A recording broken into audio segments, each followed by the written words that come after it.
Hello बच्चों, let's read the question. The question says the mass of substance deposited on the cathode or anode during electrolysis is given by W equals to EIT upon F. हमको बताना है कि ये statement सही है या फिर ये स्टेटमेंट गलत है. तो सबसे पहले इसके लिए हम इसका की कॉन्सेप्ट लिखेंगे. Okay, so the key concept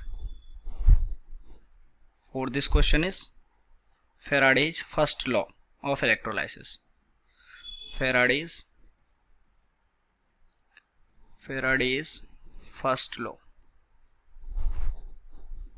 of electrolysis. Okay, Faraday's first law of electrolysis.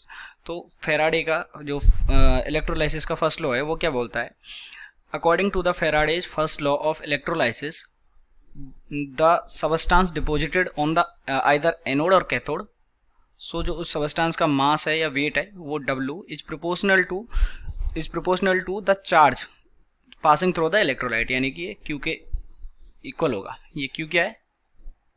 Q के प्रोपोर्शनल होगा. Q is the charge passing through electrolyte.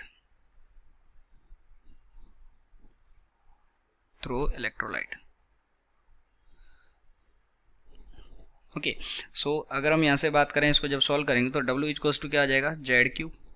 Okay, Z क्या है यहाँ पे? ये हमारा प्रोपोर्शनलिटी कांस्टेंट है.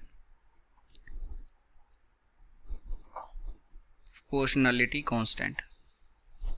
और ये जो प्रोपोर्शनलिटी कांस्टेंट है इसी को हम क्या बोलते हैं? Electrochemical equivalent.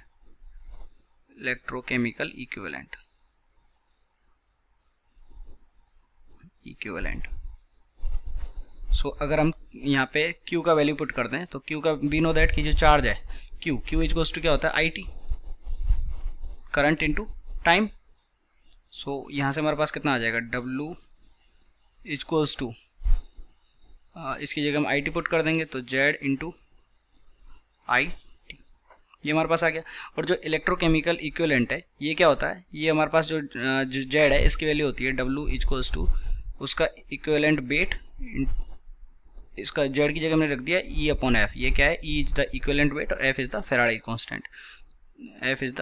कांस्टेंट. ओके, तो आप देख सकते हैं कि जो हमारे पास W का वैल्यू है वो कितना आ गया?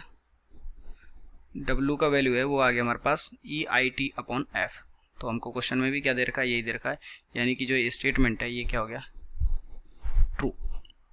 Hence the given statement is true. Hope you understood it well. Best of luck.